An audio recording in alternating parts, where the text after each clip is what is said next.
Call the meeting to order. All rise for the Pledge of Allegiance.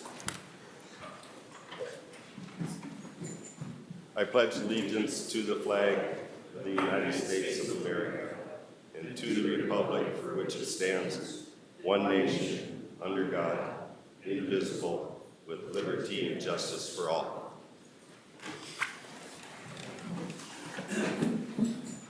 Roll call. Councilmember Leach is absent tonight. Approval of the agenda.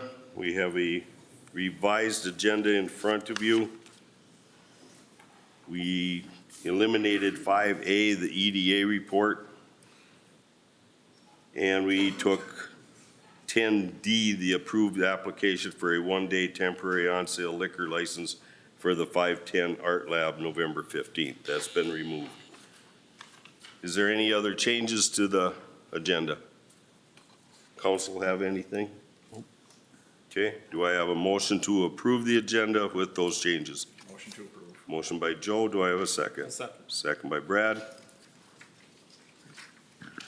Any last minute items? Call the question. All those in favor signify by saying aye. Aye. Opposed? Motion carries 4 in favor, none against. Approval of the minutes. We have 2 sets of minutes. We have the September 17th, 2025 regular meeting and the September 10th, 2025 special workshop meeting. You received them in your packet. Is there any changes or clarification needed within either set of those minutes?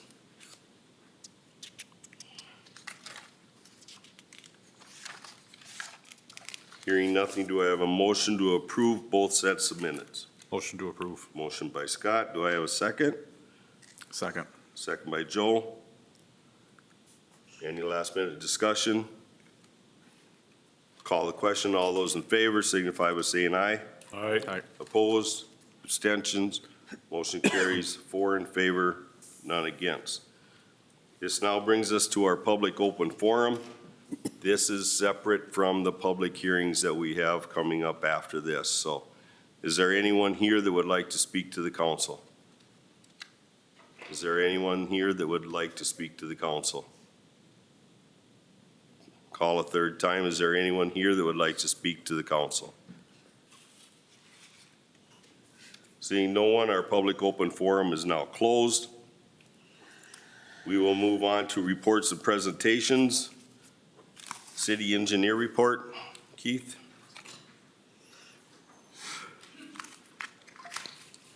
Okay, good evening, Mayor and Council. Go through all the projects that we're working on. I'll just go through them in order that you have on your agenda here. The Trunk Highway 71 feasibility report, we're still kind of in those preliminary stages, doing preliminary survey, some preliminary laying out, the platting, those kinds of things for the base mapping for the project. So that's kind of where that one is at this stage.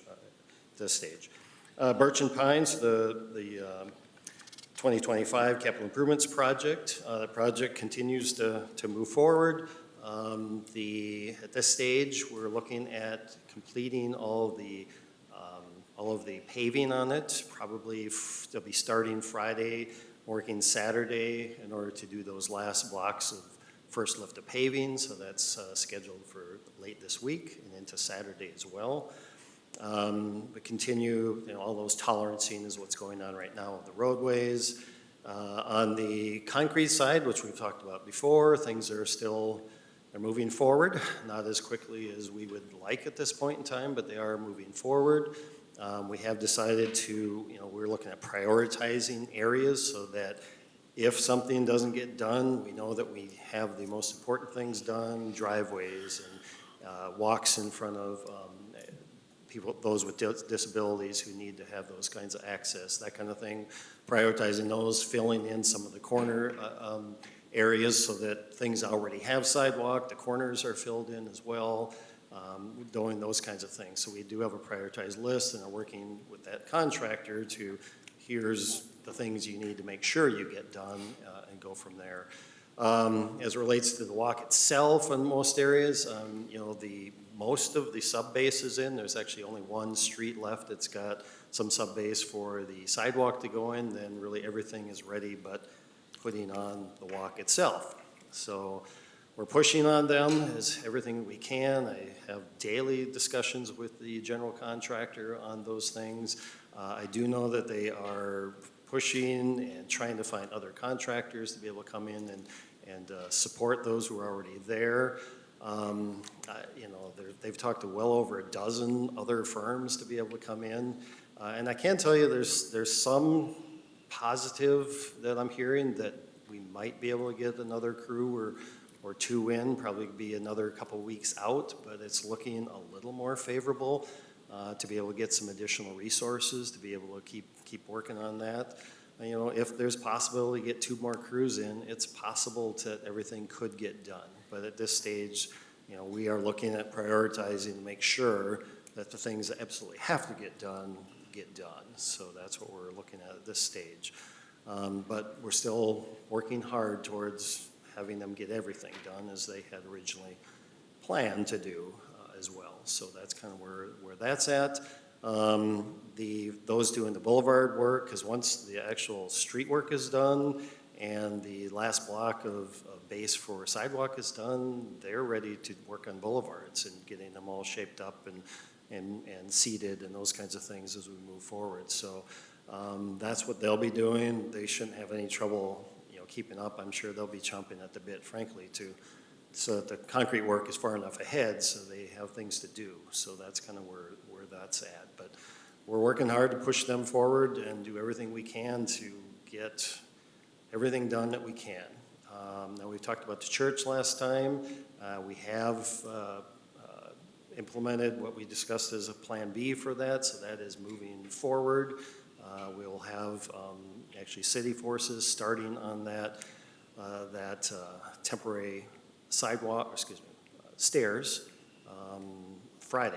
It'll actually get started Friday and Monday. It should be done by the end of the day Monday, and then we'll shape up the boulevard and have that acceptable for the winter conditions for the church. So come by midweek next week, that will be fully accessible from either direction, if you will, on the sidewalk for them. So that will be in time for their I think it's a chow mein feed coming up, as well as there's a wedding shortly thereafter. And we've actually also looked at getting both sides of the street, you know, the boulevard's done and black dirted and some seed, and hope that we can actually have a little bit of greenery coming up before those events occur. So those are the things we have in progress for that particular area. So, okay, moving forward then, Tractor Trail, Cana, they'll be moving in actually with for the paving. So it starts with the final tolerancing of the gravel.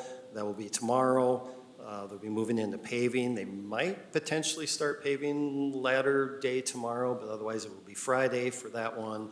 And as soon as that's done and those patching behind the aprons into Tractor Supply and the bank, that's when they'll then move up to the 2025 project. So the paving will be done, the first lift on that by Friday sometime. South Industrial Park road repairs, they are scheduled now to be in latter half of next week to do that milling and repaving in the South Industrial Park. So that's what I have for you for updates, and entertain any questions you may have. Council have any questions, concerns? So you said we're prioritizing the concrete and stuff to, so is the expectation we're not going to have this done? Well, we want to make sure that we have everything we need to get done. If they continue at the pace they're doing right now, it's not going to get done. I figure at the outside, it could be a little bit less than this, but as of today, I figure there's 37 crew days to get all of the work done. There's not enough days to do that. Now, could they go faster and make it maybe less than that? Perhaps. But even with that, there needs to be probably at least one more crew in there in order to have a hope of getting everything done. And 2 crews would even be ideal. With 2 crews, by chance coming in, there's probably a pretty good chance that everything will get done. But we need to make sure we have a plan of attack that just in case, so we have to do that. But yeah, that's, at the present rate, with the present size of crew, it would not be able to get done. So with the expectation that if they started the work, they have to finish the work within that timeframe, what's the liquidated damages that these guys are gonna be facing? Because obviously you're not gonna be doing Yep. anything for 5 months, 6 months as you go through the winter season. Yep, liquidated damages, we talked before, is our recourse. It's $1,500 per calendar day that is not complete by the completion dates, which I believe is October 31, I believe it is. I'd have to look to verify for sure. I think it's 31. So we can't go through the winter with that, but normally that goes up to, we usually follow MnDOT standards, that usually goes to November 15th, and then it suspends until, I believe it's April 15th, and starts up again. So that is the intention. We have put the general contractor on notice that that is our intention if things are not complete. So, you know, that is, those wheels are in motion. Any other questions, concerns? Okay, thank you, Keith. Okay, thank you. Then move on to public hearings. We'll recess this meeting and enter into our public hearings. We have 3 public hearings before us this evening in accordance with the official mailed and public notice in the matter of, number 1, assessments on 2025 Birch and Pine Street project. Number 2, the assessments on 2025 reclamation project, Park Lane, Parkview Drive, and part of Hendrick Street. And number 3, the assessments for unpaid city and utility charges. It is our intention that everyone has the opportunity to be heard. If you wish to speak, please sign in on the sign-up sheet at the back of the room. The procedure is as follows. Presentation by staff, followed by questions of staff, then public input. Raise your hand. When recognized by the mayor, approach the podium and state your name and address for the record. State your comments and position. No one will be allowed to speak a second time until everyone has had a chance to be heard. First, we will hear questions for clarification. Secondly, public in favor of the proposal. Third, public speaking against the proposal. After everyone who wishes to speak has had the opportunity to be heard, the hearing will be closed. After closure of the public hearing, the council will deliberate and take action as appropriate. Members of the audience do not participate in the council's discussion unless a majority of the council concedes to hear additional information or questions. The hearing is now in session. First one up, assessments on 2025 Birch and Pine Street project. Okay. Vicki? So the city council called for this hearing on August 6th. The notice of hearing was published in the city's legal newspaper, which is the Sauk Herald, for 2 weeks, and was also noticed individually to all property owners along with the specific amount each owner was proposed to be assessed. This assessment took into account various credits, including credits for sidewalks recently repaired, water and sewer services recently completed, and also for storm pond easements on private property. Following the hearing, the council will be asked to adopt the assessment under action item 7A. Upon adoption, a final notice will be sent to all the owners. They will have until November 15th to pay the assessment without interest directly to the city. After that date, the assessments will be certified for collection with property taxes each year over a 15-year period at 4.9%. The owner can also provide this notice to their mortgage company if their company collects taxes in escrow. There's also the option to defer the assessment at 0 interest in certain instances during age or due to age or disability. So then I'll just turn it over to Keith. Okay, Keith? All right, thank you. So tonight I have a brief presentation. We'll go just quickly through kind of why we did this project in the first place, talk about the things that were done on the project. I have a couple pictures in there, shows some of the finished product that's out there at this point. And obviously the most important thing is we're talking about today is the final assessments, and we'll may not be going to every individual assessment for folks, but showing what those final rates are. And I'll be actually comparing them, you'll see, to the post-bid numbers at this point in time. So with that, we'll move forward, hopefully.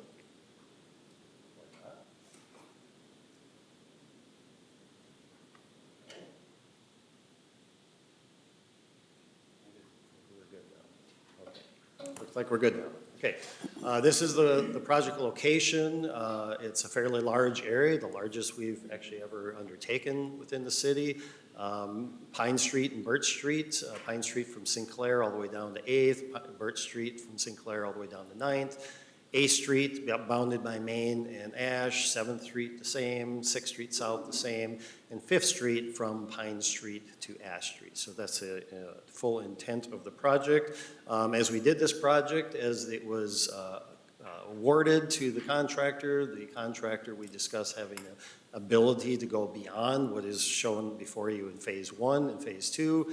And we decided that they would allow them to do that with the conditions of that every block they touch has to be subject to the phase 1 completion dates. And that is where we currently are at with the project.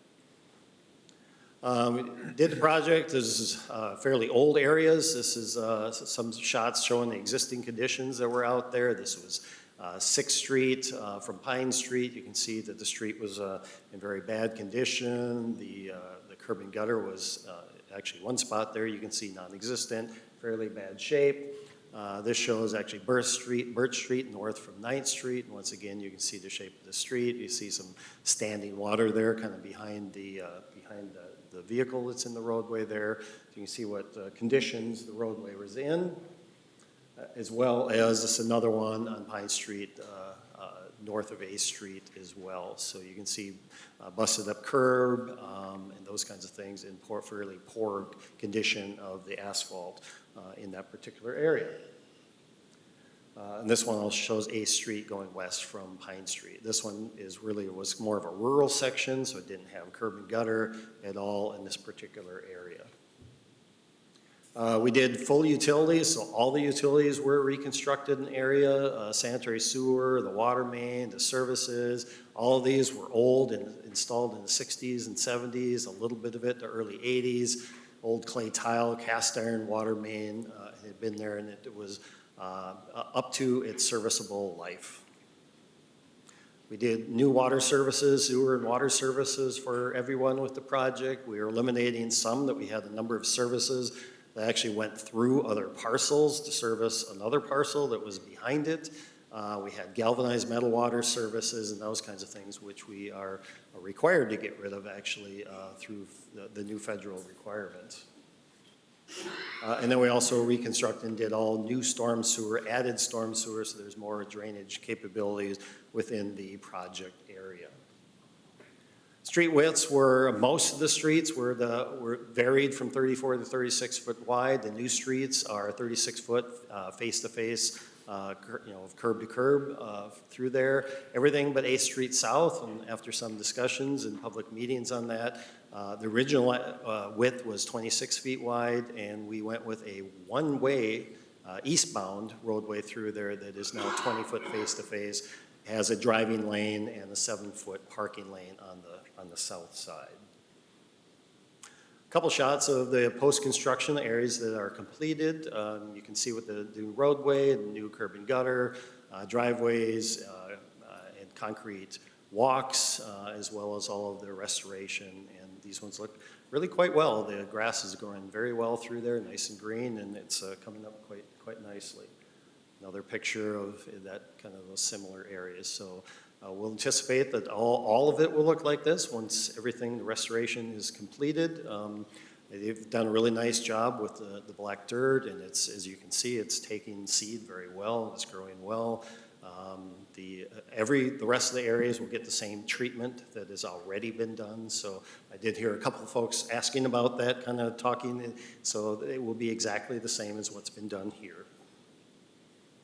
The assessment summary, where we get to the costs. You can see all the different assessment groups there on the far left side as you go down the column. The streets, the lateral sanitary sewer, water mains, sanitary services, water services, storm sewer, both residential as well as commercial, a concrete walk, and also trunk storm sewer costs through there.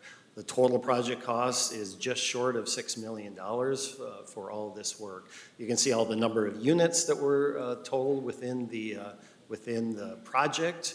We can see there the rate that was actual rate, so that's the full construction rate, if you will, for our project weight for each of those items there, and that in that next column over.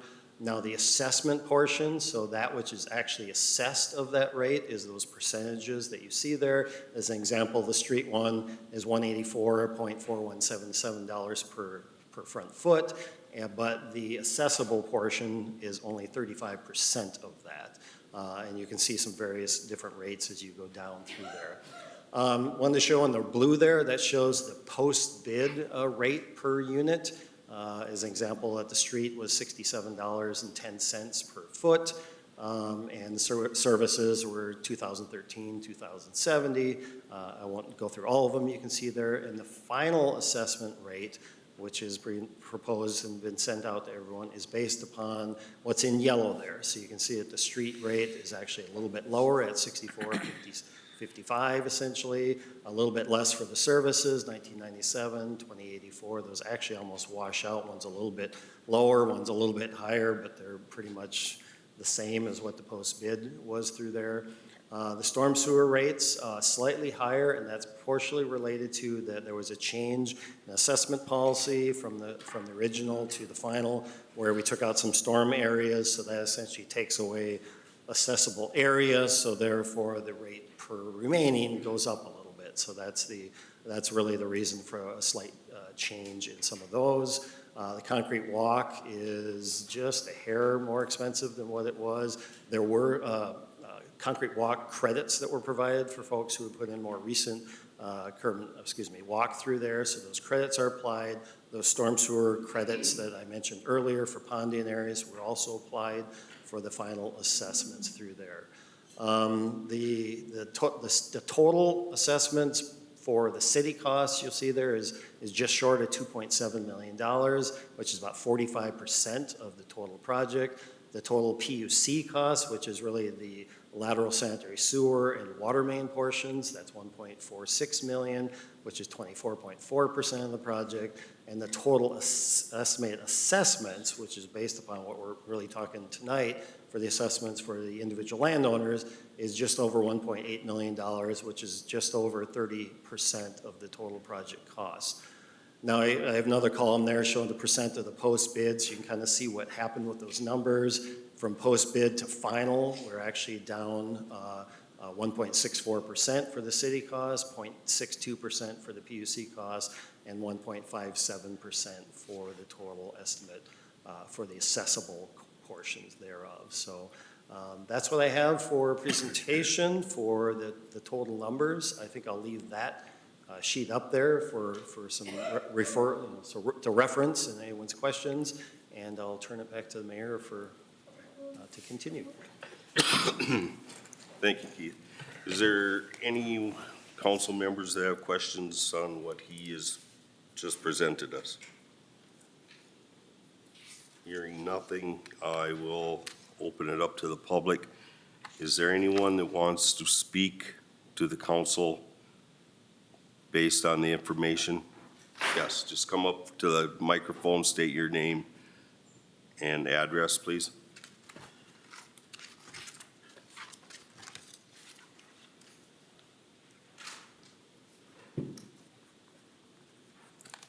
Matthew Newman, 315 8th Street South. The questions that I have on the assessment, and you could answer, is this assessment projected through the completion of the project to include the second pole of pavement next year as well? Yes. Okay. So that, then that would, okay. And then I had another one and it just slipped my mind. I guess then the only other question would be about the interest on the taxes. And where did that come from? How did that number come about? Because it's almost 5%. It's 1% over the borrowing cost. We Okay, had to borrow the money for the project. okay. But that's 5% over 15 years, or is it 5% annual? Well, it's just a normal, it's annual, this would be like a mortgage, if you have a mortgage at 4.9%, it's the same way. So they apply Okay. it just annually. Okay. And then, projected date to complete the first phase, or up until the second pole of concrete is October 30th? October 31st. So by then they should have all the concrete and all the dirt work and all that done? Subject to what I described earlier, which is unless there's some more resources the contractor puts on specifically for a concrete walk, it would likely not get done, unless we happen to have really great weather to Thanksgiving. But there is more promise that we may get other crews available and be able to put them onto the job from other companies. And the general is working very diligently to try and do just that. And then the other question is on, with the power lines that they're going down the alleys, putting them all underground. When's the plan to reseed the lawns that they've driven over for that? No. Are they planning on doing that yet this fall, or? I'll ask just people who might be listening on it. So unfortunately, that's a PUC question. I don't know that schedule for them, so I really can't answer. I would hope it would be this fall yet, but I just don't know. So you would have to contact the PUC directly for that question. Okay, thank you. That's right. Is there anyone else who would like to speak? I think.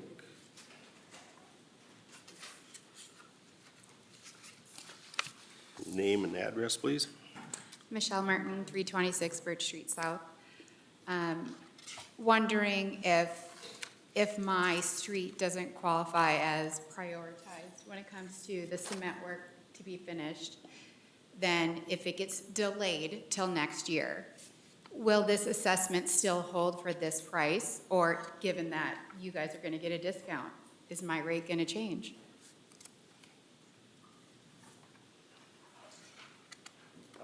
In terms of the priorities, we're looking at doing streets, especially those who have driveways. There are some streets that more of the driveways are off the alleys. So those are the ones probably will be lesser priorities. Those who have more driveways will be higher priorities to get those in. That withstanding, any driveway itself is the highest priority to get in, as well as walk from block to block for areas where there are some disabilities within that block. In terms of the cost it is what it is. So even though if they're late and they're doing it next year, the cost won't increase. They don't get an increase in cost. As it relates to the liquidated damages, which are what we call those for the $1,500 a day, that would be a discussion for the council as if they wish to make any amendments based upon what that total dollar is. But that's not calculated in at this point in time. Warren, can you answer that? Will that be addressed for any of the homeowners if that happens? If that comes to that point, I'm sure the council will discuss it. Okay. It's good, just depending on how many days and the dollar amount and stuff like that. It will be a discussion item though. Excellent, because as of right now, my street, Birch Street, I mean, we're probably one of the only streets that doesn't have alley access. So Yep. unfortunately, we're really suffering. Yeah. I mean, which is unusual being that we're a block from Holy Family, St. Paul's Church. And one of the things that I had stated, and Keith knows it, that I don't want anybody going through a winter without having a driveway pad and a sidewalk that, so it's all in the discussion and we're watching it close. Thank you. All right, Thanks. thank you. Yes, sir.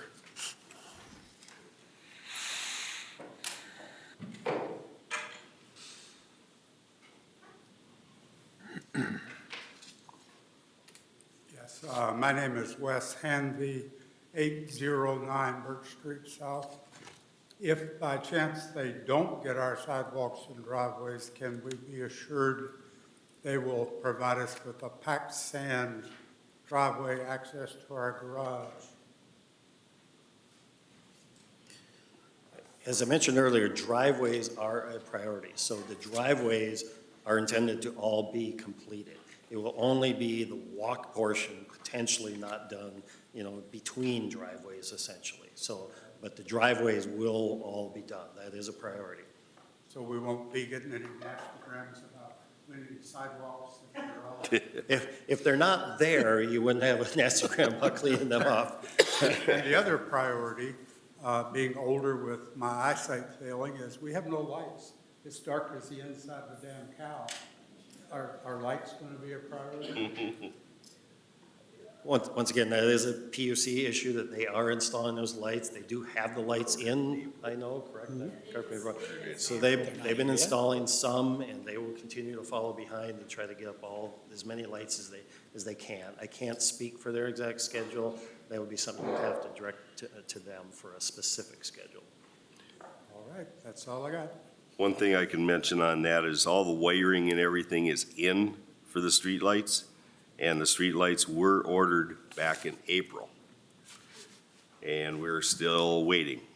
So I haven't heard the latest update as far as what their proposed date for delivery is now. Actually, they arrived. Oh, did they arrive now? Good. So then our guys will be putting them up. The PUC people will take care of that, so I would think that that'd be another priority. Because I've talked to Vicky about that too. I've looked down Birch Street and it's like, wow, that is dark. You get more moonlight than what you get in Birch Street, so. Okay, yes, sir. Marvin, 832 Birch Street, I have moved, but I'm still paying the bill on it. You answered my question. The off-street parking after December 1st, Yep. that's not going to be a problem. Shouldn't be. Okay. Thank you. Anyone else that wants to speak? Okay, go ahead. I don't know if I should present, I have a picture. My name is Deb Schmitz, I'm at 727 Birch Street South. I am basically in the middle of the street. They poured curb, and this is what my curb looks like. It's all chewed up.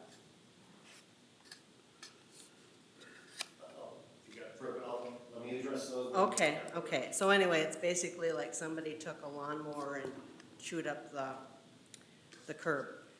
Just wondering if that's going to be replaced, because that is in the middle of the street.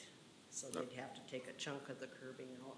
I would think when we go through final inspection and everything like that, anything that comes up would be, definitely be addressed. Okay. That's what I was gonna say. Okay, that's fine, I just wanted to make sure that that gets covered. Secondly, all of the properties that are included in this, project, they've all been surveyed, is that correct? As far as property lines and that, so everything is intact on county. As far as front yardage, but not total survey. Okay, because we have a survey stake on each side of our property, and one was torn up, I presume, from them excavating the sidewalk portion, and it was thrown out into the middle of what would be the sidewalk for our property line with our neighbor. So we have the stake if anybody's looking for it.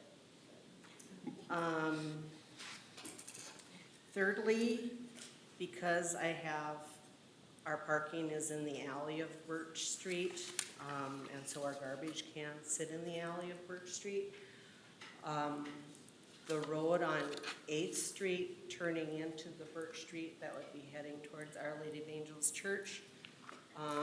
The sanitation trucks are basically clobbering the side aprons. It's like the road is not wide enough for them to make that turn. And you can see if you just drive down 8th Street and take a look at that into that alley, they're gonna have that concrete wrecked before November. So I'm speaking for my neighbor that has that property and who couldn't be here this evening. He had a family thing going on, so I just want to mention for him that he's concerned about that Okay, alley concrete going in. okay, thank you. Keith? think I can address that. I'm aware of that issue there. There's a couple things going on, not only garbage, but also the work from the electric lines and that. There's a lot of heavy equipment, things are going through there and causing issues. So that is something that we're looking into, and we'll be getting those things fixed. That will be part of punch list items for those, but I am aware of that specific one. As it relates to the survey pins, once everything's done, we will be going through and reinstalling pins that are missing along the front. So it won't be the entire yard, but those are in the front. Okay. Is there anyone else that would like to speak? Yes.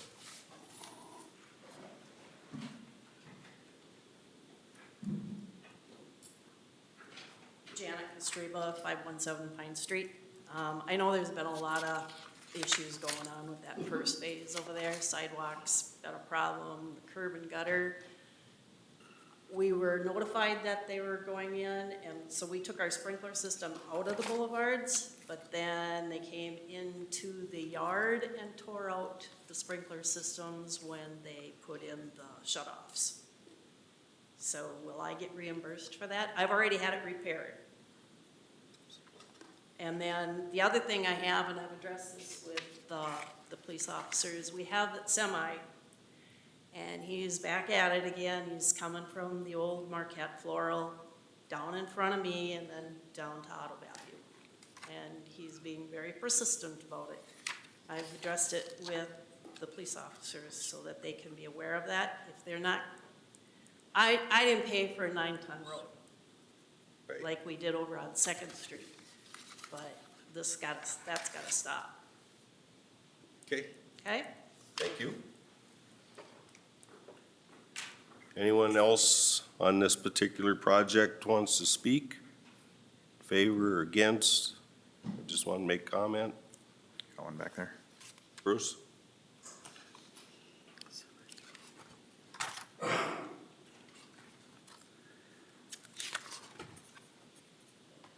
Yeah, I was just wondering, how are you gonna plow 8th Street this winter? What? I didn't hear you. What?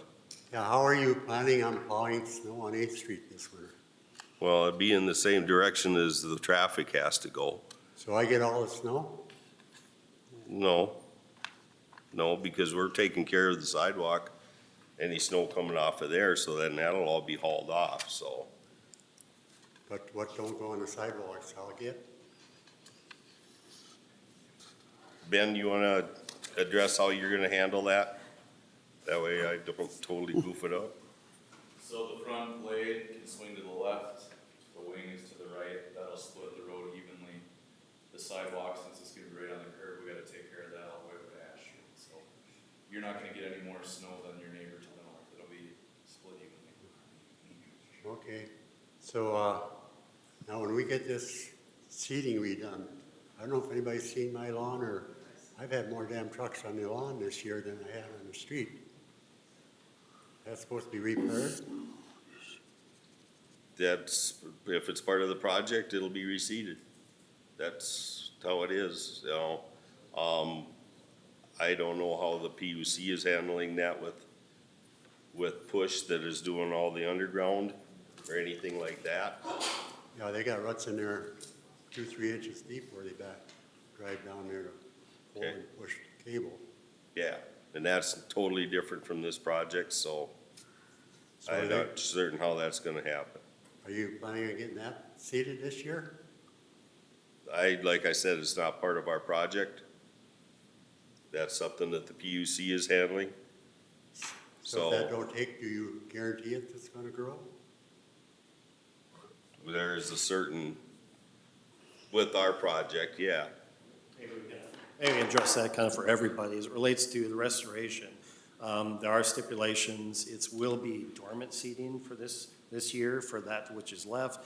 Normally that works pretty well. All depends on kind of what the spring is like and whatnot. But if things don't go, it'll all be redone next year, and that's a requirement of the contract. So hopefully it'll grow well as we go into next spring. But if it doesn't, it'll all be whatever needs to be will be redone.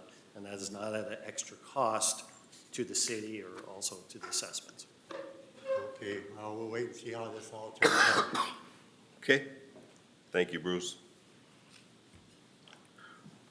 On this project, is there anyone else who would like to speak? Is there anyone else who would like to speak? Call a third time. Is there anyone else who would like to speak? Okay, then we will move on to the assessments on 2025 Reclamation Project Park Lane, Parkview Drive, and part of Hendricks.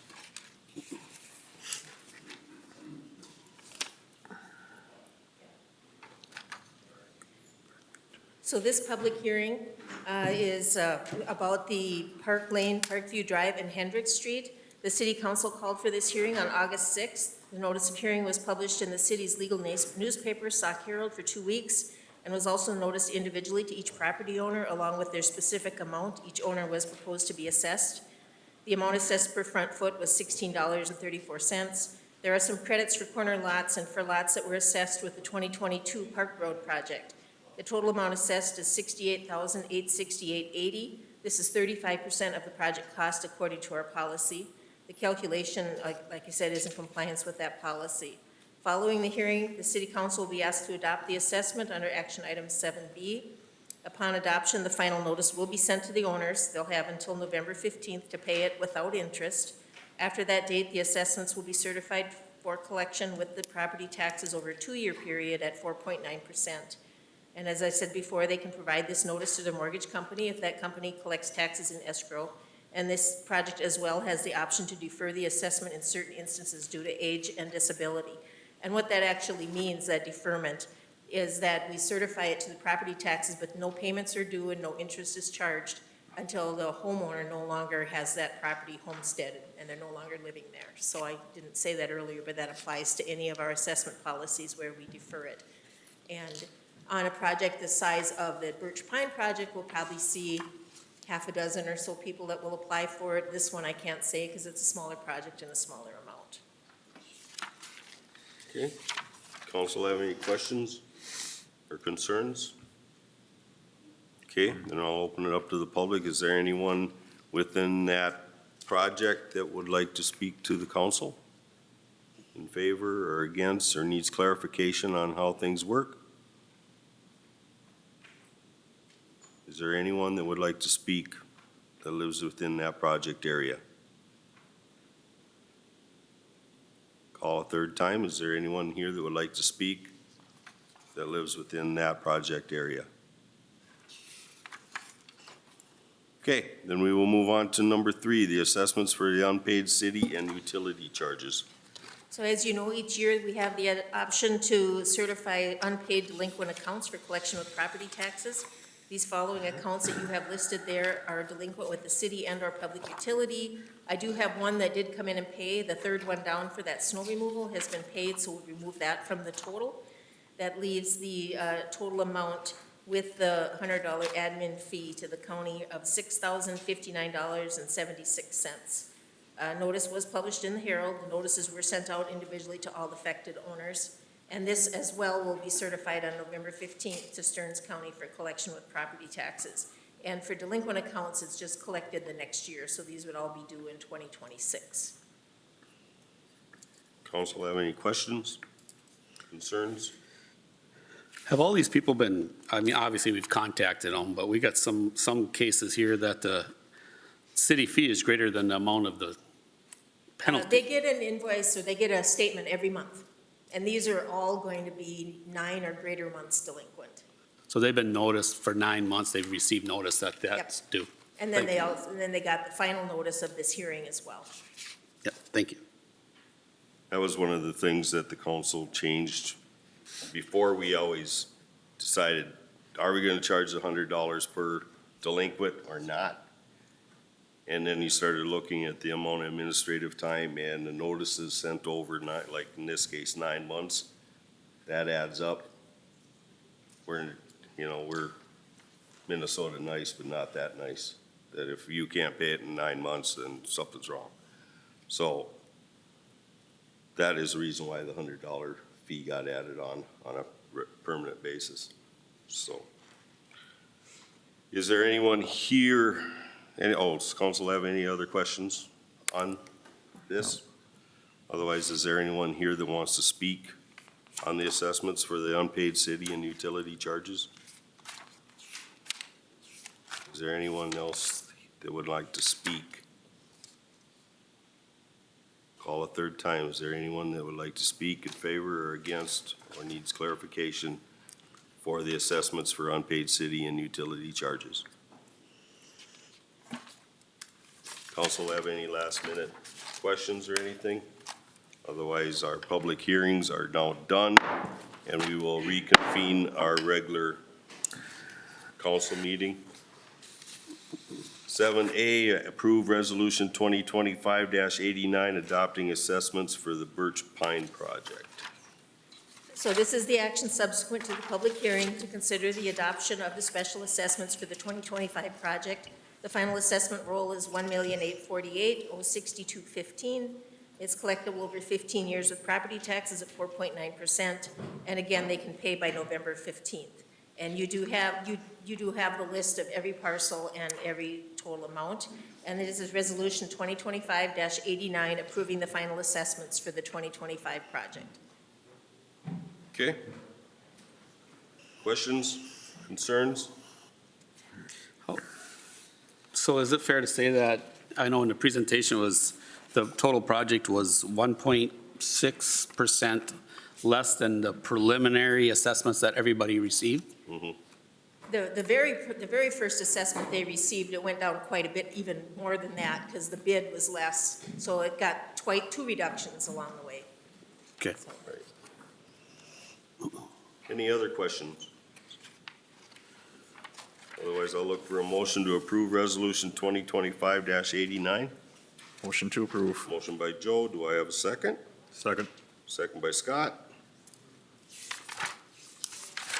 Last minute discussion. Call the question. All those in favor signify by saying aye. Aye. Opposed? Abstentions? Motion carries 4 in favor, none against. 7B, approve resolution 2025-90 adopting assessments for the reclamation. And just before I get into that, it is okay if anybody wants to leave now that we've gotten through that, but you can certainly stay for the whole meeting if you want. You know, sometimes we get mass exodus, sometimes they stick around.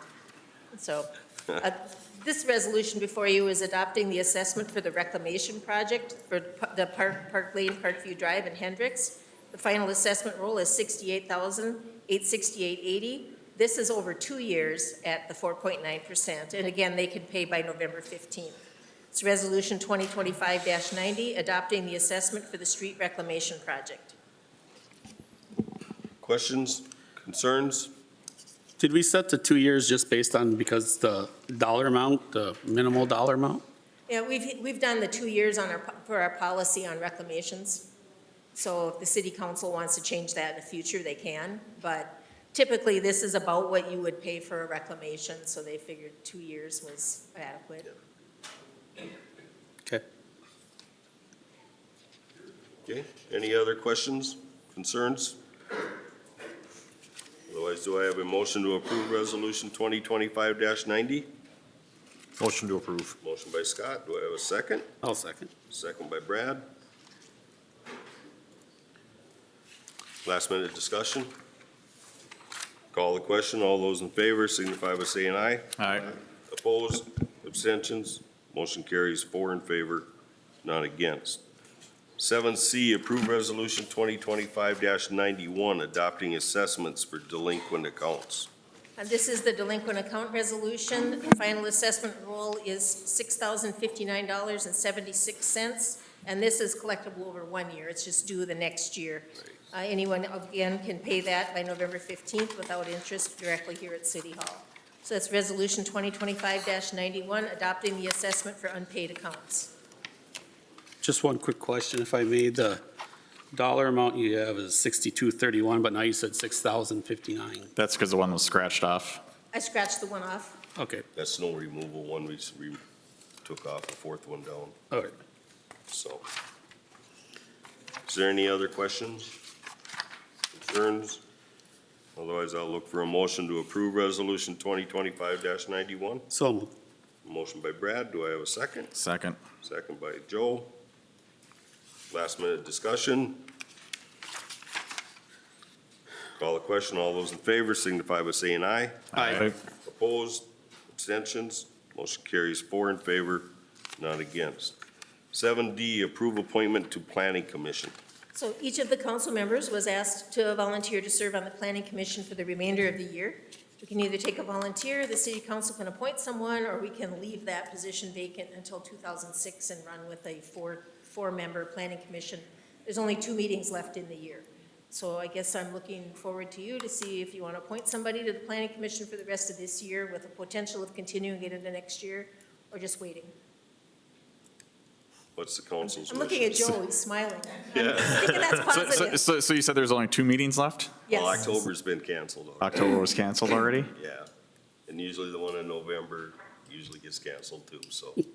Okay, well, I know I emailed Vicky and said that if no one else raised their hand, I'd be willing to do it for the remainder of the year, but I got no promises for 2026 on availability with my children's activity schedules, so unless we can adjust the date.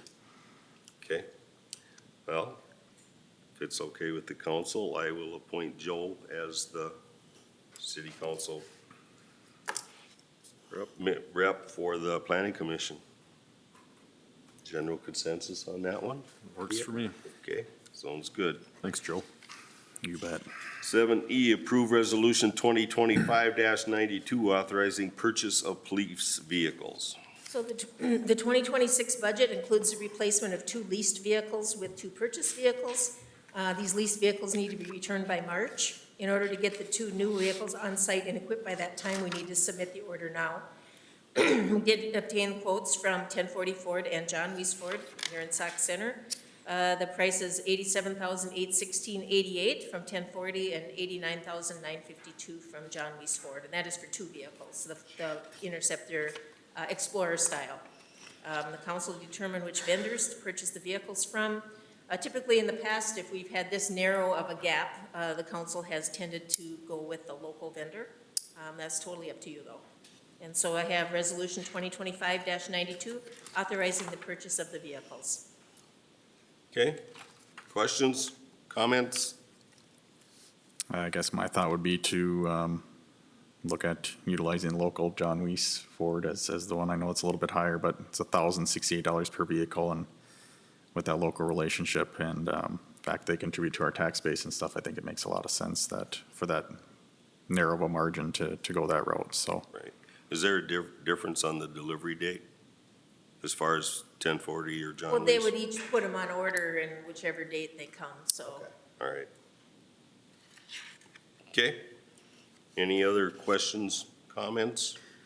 I think, I certainly agree with Joe. I think we need to keep as much local as we can. Agreed. Yeah. Okay, with that, I'll make the motion that we approve or authorize the purchase of the police vehicles from John Weiss Ford for the bid of $89,952.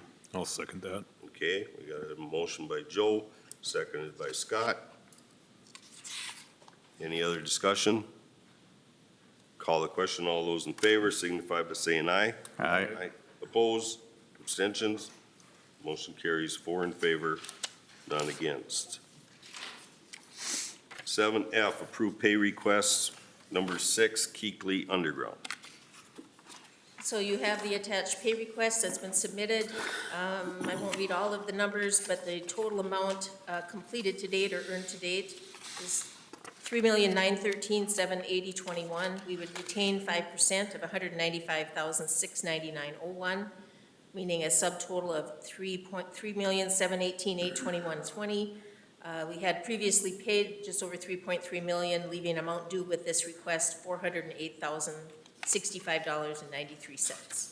So we're looking to approve that pay request number 6 to Keekly Underground, and that is for the Birch and Pine project. Questions? Yeah, is the damaged concrete included in this pay request? The concrete that is no good that's being removed? The failed concrete. The failed concrete? Question for Keith. Yeah, that was actually paid, a while ago for that, but that does all have to be replaced. So normally we don't take it off, but that is it's an item that they have to do as part of their punch list to replace it all. So it's not normally removed from something that's been paid, but they have to redo it. So that's the answer. The way I would see it is the pure fact that if it didn't pass the specs, it would be between them and their subcontractor to work that detail out, and it should not be any extra charge to us. It would Because certainly it's not our fault that they did a substandard job. Yeah, it's I would- absolutely no cost to us. And also, just to be clear on this one, this includes change orders 2 and 3, which 2 is totally PUC costs for that 12th Street water main thing. And then the other is Canaan Tractor Trail project is included. In this? Yep. Okay. All right. I guess the question, this came up at the last time we had made a payment to them where Warren had brought up that the quantity today had exceeded what the contract amount was. Did we ever determine why those numbers were different? Well, as we go through estimates, everything always changes a little bit. We have pluses and minuses. I've gone through, looked at all of the line items, what we think they're going to be, the final numbers compared to the bid numbers, and there are plus and minuses through there. The total I have that I estimate that we're going to be actually over the contracts is about $36,000, of which about half of that is all the extra trees that were removed in the boulevard that was not included in the original bid. So it's, that portion, that line item aside, it's fairly low in total for a project of this size, especially for a project that has many unknowns of utilities and all sorts of things in through there. So, frankly, I guess personally, I feel like it's pretty close, for what we expect. But normally we like to be within 2% one way or the other, and we're going to be about 0.8% over. So. Okay. Any other questions? Just one comment. We just approved the pay request, how many weeks ago? 4 months ago? Probably. Every month? Yep. And I guess I don't typically pay a bill if nobody shows up to do any work.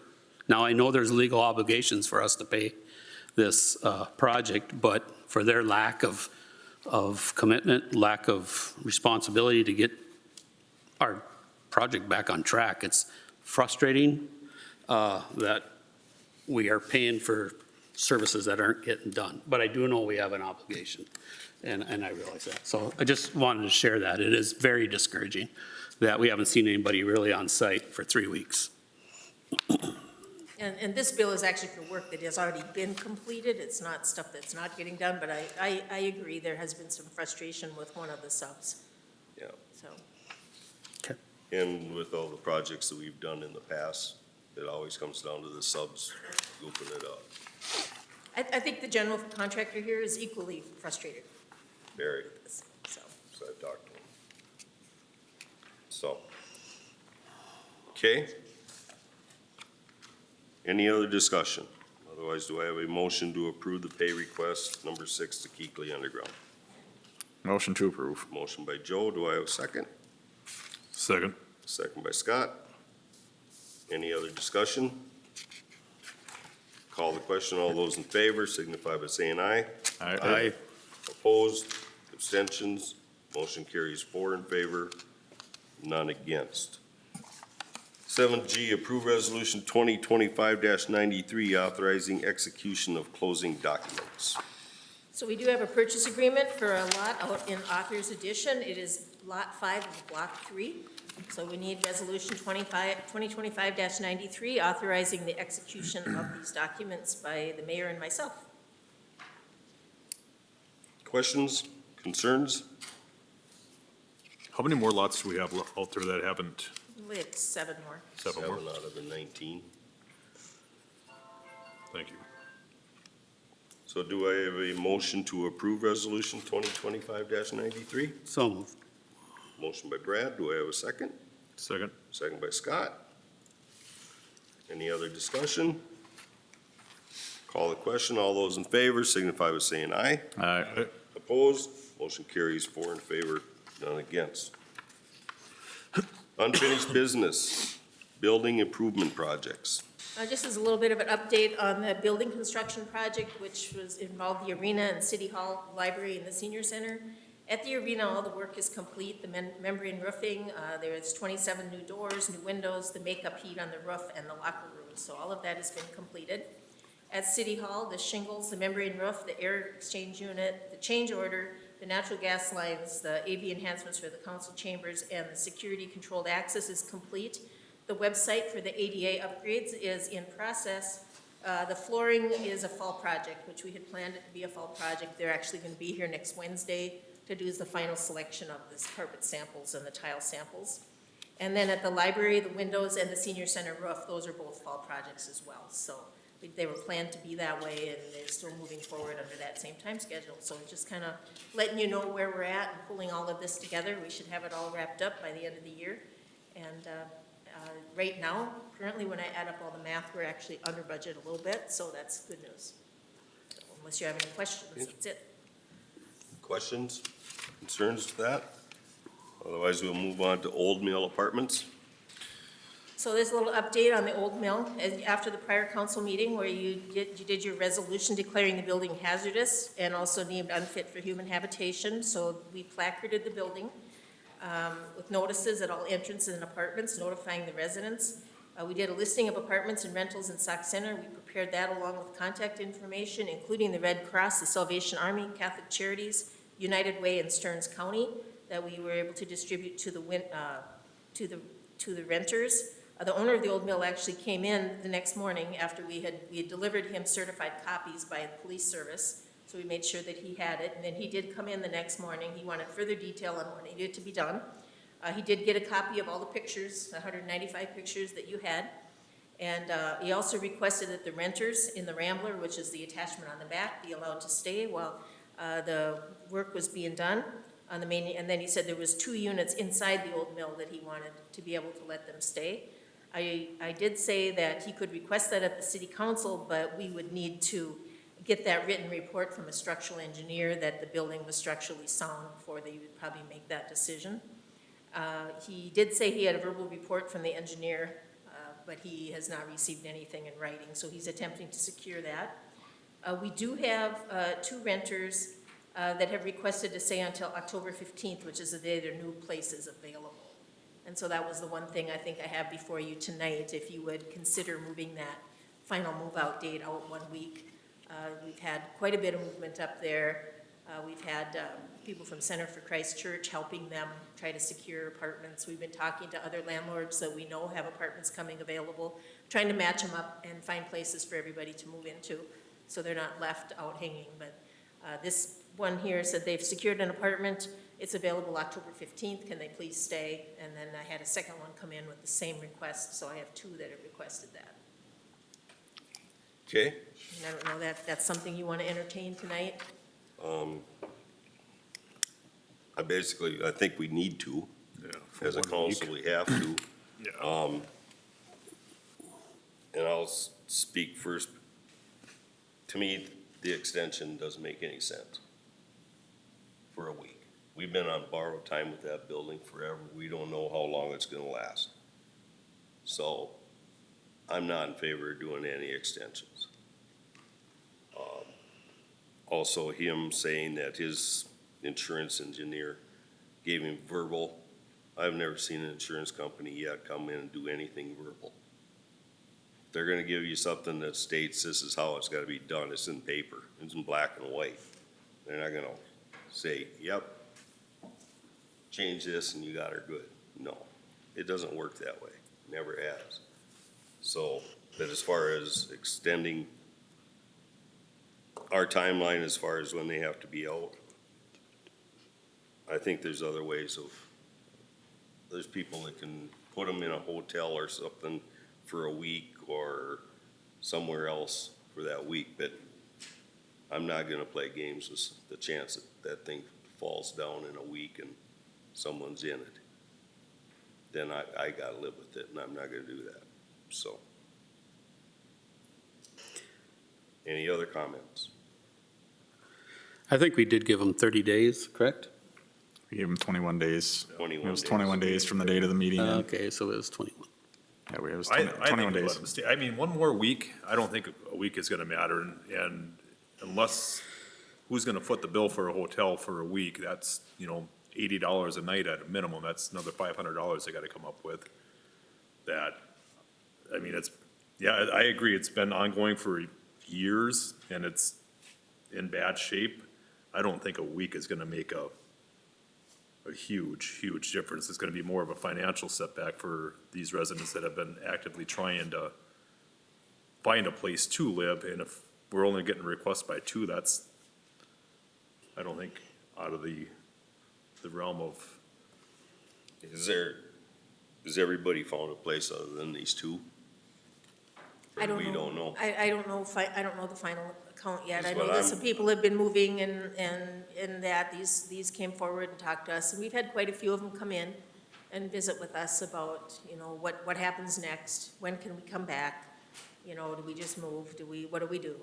And so we've been trying to work with them and to find them a place. I mean, I don't think we're that cold-hearted, but I think there's other public services out there that would cover that bill. What do they do? If your house burns down, the Red Cross moves you into a place until you can get back and going, do they send you the bill for the hotel that you live in? no, No, so. but that's more of a act of, Well, this is about as active as you can get when you consider the base that's falling into the river. Yeah, I mean, my thoughts, I mean, it's 7 more days. These people have a plan. It'd be different if they're asking for 7 days, 21 days, whatever it may be, and they've got no intentions of moving. They're just trying to extend this, but the fact they've got housing, it's just the circumstances are that, hey, we can't be in there until the 15th. Going 7 more days, knowing the conditions that the property's in, conditions that people shouldn't be living in, it's kind of one of those double-edged swords, like we don't really want to say stay in there for 7 more days, but at the same time, it's like you have a plan, you've been in this for 7 more days. I don't know that it's a huge. And not that they're not, but I'm playing devil's advocate on this whole thing, because right now, they said they have a place to go. Well, Have they given us in black and white, this is where I'm going, this is what I'm waiting for? No. But And we I don't know know there's if a lot of people out Pardon me? there, there's a lot of people out there that like to play the game. but I give them credit for coming in and talking to the city, though. I mean, there's some that, we're just gonna wait it out, but these actually come in and say, we got a plan. We have to take it at face value, we gotta take their word for it. Have they done anything for us to question their integrity? No. So- I think we gotta take it at face value, and they have until the 15th, and after that, they're done. Whether they got the place moved in or not, that's on them. So if by the 8th, if we don't extend it, or the 15th, if we do, they elect not to vacate, are they then physically removed from the property, or do we have to follow some type of eviction I think they physically court process get- too? yeah, we have the attorney working on that, exactly what the process will be from there going forward. So I know in some situations, because we're on 2 separate, we've got the rental code one going, and then we've got the Hazardous Building Act going. So we have 2 different things going. So they're looking at the 2 different methods to see which would be best in this situation. So, the one option is the deputy comes and escorts them out. The other option is they have further notice. We'll let the attorneys give us their best option. This isn't the only place in town that's been placarded either, so. But the other one's empty. I had originally came in thinking that there was no way I was going to do an extension because it is in such tough shape. But as Scott and Joe both speak here, 7 days, and to me, it's not 30. My mind was telling me it was 30 days. I apologize, it was 21. I personally can live with the 7 days. Like I said, I was not there at the beginning, but if they have a plan and we know it's not extending, nobody will extend past the 15th, obviously, then, because these are only 2 that are supposedly still there or are requesting an extension. to be there. I personally think we can handle one additional week. That's just my opinion. Okay, so, and I understand on both sides. If the extension goes for the 2, is that extension for the others that are already, do they all of a No, sudden get no, granted? because So the now we 15th got 2 vacate dates. The 8th, you're still in, you're getting kicked out, I guess or in my you mind, get to stay. my mind, it's almost would apply to just the vacation date is the 15th instead of the 8th, essentially, if we were to go that route, because, I mean, who's got the names of the people that requested it? Are we policing that separately? I mean, it's, if we go from the 8th, it's going to the 15th, I think, for those who maybe still haven't Basically, the made whole arrangements. building would go to the 15th. So everybody, yeah, for those who haven't made arrangements, potentially would be granted that extension for those 7 more days then. The problem I have is the others didn't have a problem finding a place to go in 21 days. Well, These 2 didn't. So there's- now we're There's gonna make an still, you got, exception. you got a supply, demand, needs for where they're at. I mean, there's variables that are, take into consideration with that. I mean, you gotta look at what suits their situation too. I mean, if there's housing available in St. Cloud, well, that's maybe not the best for their individual situations. They look for the market that they're looking to remain in. So, I mean, it's not just as easy as saying, well, I don't even know how many units are there, but those units found something. Well, they took the availability supply. Now it becomes more difficult to find something. And these 2 actually they work here in Sauk and have kids in school, so they don't want to move out of district, is what the situation is with them. I make a motion that we extend it to the 15th That's for the whole building. for the whole building.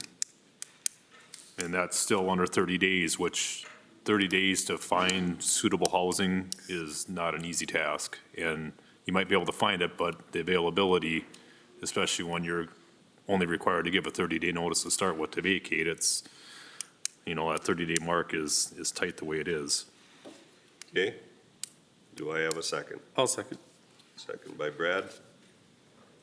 Any other discussion? Call the question. All those in favor signify by saying aye. Aye. Opposed? Aye. Motion carries 3 in favor, 1 against, no abstentions. New business, SCDP grant application. Well, I anticipated the EDA to discuss this at their meeting today, but that was canceled. So I guess I did have a phone call with Central Minnesota Housing Partnership on this, and they are willing to administer the grant if we so choose to apply for it. So I will be reaching out to the EDA members and see how they want to proceed, and then we'll be back to the council at the next meeting. Okay? Any questions on that? Annexation due to public utility access. So when the city installed utilities to the Lakeshore Drive area, they were routed down County 112, which is the road that goes up to the treetop. The property in there were all township parcels at that time. They were not subject to hooking up to the utilities, which is water and sewer. Water and sewer services were actually installed to each lot with a deferred assessment to be paid at the time they would need these services in the future. When services are requested, they would be annexed into the city and the deferred assessment would become due. The Bear Trap subsequently annexed into the city under this program, and in 2022, the public utility hooked up Center Sports. In 2025, we became aware of this when the new owner was also hooking up sewer. And it is the PUC and the city's policy that you need to be within city limits to access these city services. Hence, we'll need to initiate those annexation proceedings. There's the other outstanding issue of the deferred assessments. The city and the PUC may want to confer on how we want to handle those, because now we have a new owner involved in this particular situation, but we have other properties along there that could get into this situation down the road. So we just want to know between the PUC and the city paid for it up front, and with the intent to pick it up down the road. But a lot of time has passed now, and the PUC has some argument that enough time has passed that, maybe we don't collect it anymore. So I think that's something you probably want to discuss with them. I don't know if we want to have a meeting with them, or if the PUC is going to discuss it at their meeting, or how we want to proceed with that. So we might want to set up a meeting or have the committee, at least of the two of you, meet with the PUC and see how they want to proceed.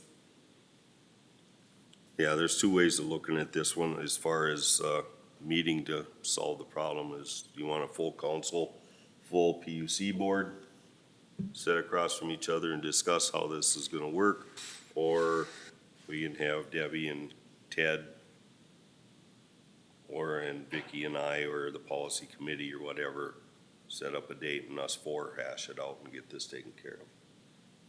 So, It's definitely it's kind of a crazy one, to be honest, simply from the fact that, you know, we had intended to collect it at some point in time, and really by collecting nothing, and we did foot the bill. I realized this years ago, but what's the right model, the right way to go about it, I think does definitely need to have conversations back and forth to see how we want to address it. And I guess I would anticipate, you know, there are multiple properties there, and I'm kind of, you know, if this person wouldn't have came in and requested, you know, to hook up to these additional services, we would have never known, right? We would have still missed. If we went to see Ilgen out there digging in the ditch, we wouldn't have known.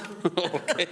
So point in check is, you know, how do we address the entire situation? well, that's just it. We gotta figure out how to solve this problem because it basically, you know, we had a different water and light superintendent and we had a different city administrator at that time.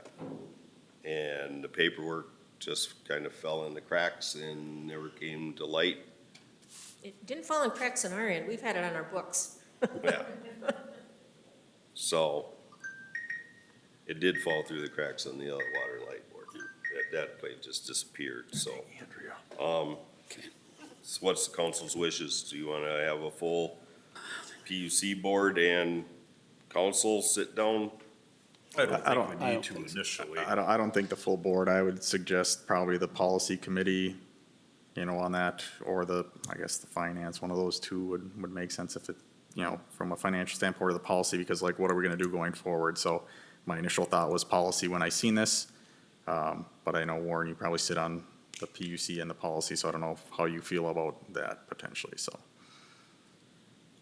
Yeah, I sit on it, but Ted's the chairman. I'm just a Just a guy. commissioner on there. I'm a nobody on that board, so there. I agree with Joe. I think they always say solve problems at the lowest level and, Yep. you know, if there's issues that arise after that, we can readdress it, but I don't think we need to have a full council and a full board. We used to have regular meetings with Annually, their yeah. full board and everything, and then we basically discussed everything from soup to nuts, you know, so. And a lot of times it was a good meeting, and other times it was like, what are we here Waste of for? time, So, you know. but if we can do it this way with the committee, Yeah, Yeah. I that's think best. general consensus, do it that way and Yep. go from there. Agree. Okay? Policy or finance, policy committee, I'm I think policy was my Yeah, thought. Okay. I would Just agree so with we that too, yeah. clarify. All right, Okay. thank you. Winter parking. So the winter parking regulations will go into effect on December 1st. And of course, each year we revisit those, whether the no overnight parking regulations remain appropriate or if other options should be considered.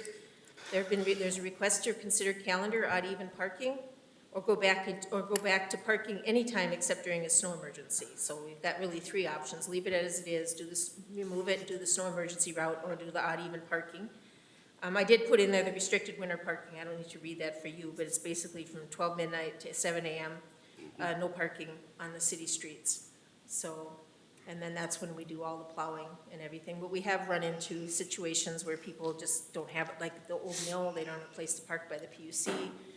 We have some places where they don't have an alley, they don't have a back way to get into their properties, or else they're just parking up on the road and making a muddy mess in the spring. So, something we should revisit, and I know I talked to Scott about that, about revisiting it, and he's new on the council, so he can go for it. Yep. Well, and this is something I've had a lot of people, well, I don't want to say a lot, but a fair number of people approach me about this. And so none of us up here are experts when it comes to snow removal. I went and talked to Ben. I mean, he's responsible for clearing our streets, him and his guys. And he's the subject matter expert when it comes to this. And I sat down and talked with him and, just said, is there something we can do to alleviate some of the issues Vicky just brought up? And I don't want to call it people being upset with the city, but there is a lot of contentious opinions when it comes to that. And I had talked about a snow emergency, and Ben actually had said, the best concession that his department can make, and that would benefit both the street department and the residents of Sauk Center, is to go to this odd, even, or calendar parking, which even days you park on the even side of the street, odd days you park on the odd side of the street, and that way residents are able to at least have some on-street parking throughout the winter. And I agree, it's gonna be an educational thing, just like right now, we still have people that park on the street all year long. And then it becomes an issue with the PD of having to ticket them or give them warnings or knock on their doors. And we're gonna have that issue no matter what parking ordinance we go with, unless we do away with it at all, which I don't think we need to. But listening to Ben and having his input, I respect his input. I think he does an awesome job down there. And if he's willing to make this adaptation to the parking ordinance, I am 100% in favor for that. And I've talked to some other people that have approached me, and I asked them about this option, and they said, well, at least it gives us something. And I realized, yep, Ash Street, there's only One side. parking on one side, but you have, what's the city block, 300 feet? You have 150 feet to walk to, instead of walking to a parking lot on, Our Lady of the Angels or some other city parking lot. So it is a little bit of a disadvantage for them, but at least they would have an option closer than what they would have right now with parking in a parking lot or in their front yard. But that's my input, and I'm the one that requested to have this put on the agenda just to discuss it and see if there's something we can look forward to the next meeting and putting on the agenda to make a resolution. Okay. Any other comments? Well, I guess I knew back to the council, so I believe several years ago, 10, 12 years ago, I believe it was snow emergency parking for majority of that time. And I felt it worked, snow emergency only. If Ben feels that odd even parking would work, to me, that's better than no parking. And I would be in favor of doing a snow emergency only, but I would also support this if that's what the consensus of the council would be. Now, the snow emergency is still in effect, so if we have a big snowstorm where they want the streets empty, we can still do that. So, and we have done that. The problem we had when we had only the snow emergency, when you got 3 inches of snow, it's like, do you call a snow emergency or don't you? And, so that was our real issue with that, was those smaller snow events. We made it work, but, so. The one thing that I think with the winter parking, no parking on the streets, I'm not sure what the total dollar figure was, but the street department saved a ton of money. Because we weren't out there driving around cars that were parked on the street, and then they'd drive away, and then we gotta come back and plow it again. And we saved a lot of money in the budget just by now parking on the street. With the 6 snow events or 7 snow events that we have in the last couple of years, does it really pay to have no parking on both sides for 4 months when they're out there plowing? And a lot of times they plow during the day, so they got to come back in the evening anyhow and clean up the streets. And if they have people parked on the wrong side of the street, then they call center towing, Rob gets a paycheck for the night for towing a half dozen cars. But, we just have to stand firm then on. One of those things that I just never understood is you go to any city around this area in a 50-mile radius, and they all don't have parking on the streets in the summer. But Sauk Center is all about education. We should actually be part of the school board, because when it came to talking about the shoreland ordinance, we need to educate. Now we're on the winter thing, now we need to educate. Why Sauk Center is so special? Well, I think anything that you have rules and stuff, you need to educate people on your rules. I mean, if you move Well, into yeah, town, you but don't it's know the been, rules, what, you gotta let 6 them years of know. us doing this, Well- and now all of a sudden it's a big deal? It always has been a big deal. No, it People, hasn't. people have always been complaining about no parking on the city streets during the winter when it They snows never a half. come in and talk to us. So, I They mean, come and talk to Joey when they get a ticket on their car because they're Well, parked on the yeah, street. because they were told to get it off the street. And then they want me to make it go away. Yeah. I say we put it on the agenda and put it to a vote and see what happens. We can put it on there. To me, it's a waste of time. That's your opinion, and Yeah. that's fine. Everybody's entitled to their opinion, but I have my opinion, and I've had people come talk to me about it, and that's what I got elected for, was to represent our community. So that's the reason why I brought it up. If you want to deny it, that's, your purview, but I just don't want it in when it comes to budget time and we've got more money spent in the street department. I don't want to hear about that either. I would really like to know what we saved or how much we saved. I mean, a lot of money, what is the number? Man hours. Okay, what's the dollar amount? We can have Ben bring that to, because I know the first year, we were plowing this whole city in 4 hours less time. But we're only talking one side of the street, though, that they gotta come back in the morning and plow. In the odd even, to me, there's where your education comes in. There And- isn't a lot of people that don't even know what odd even is. Oh, now you're dissing our community that they don't know. Well, pure fact is October 31st is a odd. So they're parking on one side of the street. Yep. Oh, November 1st. Oh, they all switch to the other side. No, it's still odd. You stay on this side. We're educating. Leaves our police officers in a predicament. They're already in a predicament at having to enforce it, and they have a hard time enforcing it. Because if the streets are completely dry during the winter and it hasn't snowed for 4 weeks, and now we're giving somebody a ticket because they parked on the street overnight, The only thing we did for the last 2 years is in the spring when the snow all melted, we lifted the ban. yes, To help which we them did, on that. and I But know the you rest of the voted time- against that as well. Not on the lifting it. I did Yes, you not. did. Well, maybe one year I did because. This it year was- you did. I was sitting right here when you voted against it. Okay, So Then I did. I get it, that you don't want to change, but I think we leave it up I to the just council. That's why don't there's believe 5 in of us holding here. people's hands when it comes to rules. It's in place. We'll put it on the agenda for the next meeting and have Ben bring the numbers. Okay. Okay, I think it's great. Have a vote, let's see where it goes. Okay. Consent agenda. We have schedule of claims, unpaid claims of $366,741.76, for a total of the same. Resolution number 2025-94, accepting contribution. Men's card playing group of $143.75 to be allocated to the senior center, and $500 from Michael and Jean Metzger to be allocated to the fire department. And on behalf of the council and the city, I want to acknowledge the contributions received and thank the men's card playing group and Michael and Jean Metzger for that. Gambling application for exempt permit request from the Sauk Center Lions Club, a raffle on February 11th, 2026 at the Sauk Center American Legion. Is there any questions about the consent calendar? Hearing nothing, do I have a motion to approve the consent calendar as presented? motion to approve. Motion by Joe, do I have a second? I'll second. Second by Brad.